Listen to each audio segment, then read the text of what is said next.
We actually have like a common interest because we met each other when I was at Interflow, working with minimizing unconscious bias. You are, of course, at Develop Diverse, still working with minimizing unconscious bias.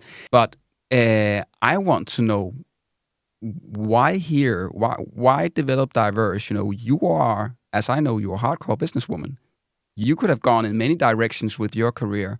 So why Develop Diverse? I get that question a lot, actually, both because some people meet me and they, what is this? What is this Develop Diverse? But of course also because throughout the history of Develop Diverse, we've also had to raise money. We've had to find investors and also great colleagues that I've had to sort of tell them, why do I believe in this in the first place? But I think I've always been so drawn to solving fundamentally problems in society that I care about. I am a business woman very much, but I don't care too much about the making money part. I care about I have that drive that is deep within me, and on when I see an issue that is not fair, to solve that.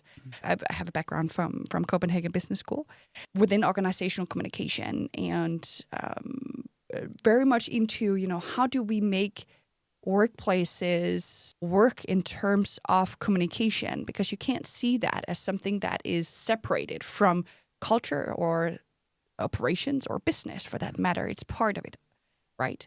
And that always I had a big interest in that.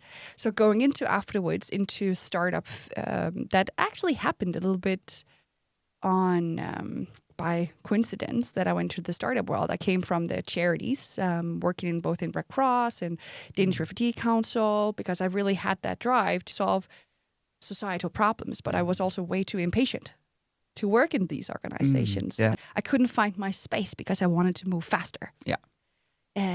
I wanted to solve something faster. I couldn't wait until I had the whole organization with me.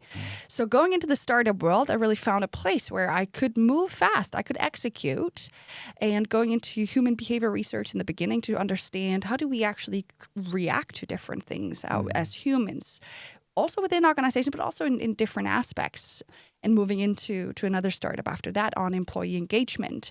So really into the people space, and whether you call it I call it HR tech, speaking to leaders within people and culture, within HR organizations, to understand the drivers behind and the big pains that most HR organizations had. And that's where it began to come in, actually, where I remember I had one leader from a large retail that told me, employee engagement is nice, but my real problem is to get women into leadership. Interesting. So at the end of the day, I was with a very successful startup at the time called Pecan, and doing really well. I was doing really well, and I had a really good time there. I never intended to not be part of that organization anymore, but that started something within me to say, okay, why are there no women in leadership?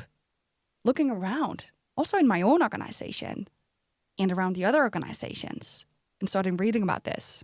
And then I met my previous co-founder, and sort of that's how it kicked off, right? Develop Diverse is on a mission to solve the biases within the recruitment process, because so often we are creating in our talent attraction processes is where it starts. We create this cookie cutter recipe of what does a successful person look like? Yeah. And it's not based on data, or it's not based on look at, okay, what is the most successful person in these roles on a global level or anything like that. But we take it from our biases. We take it from, you know what, John was successful in this role. I just want another John.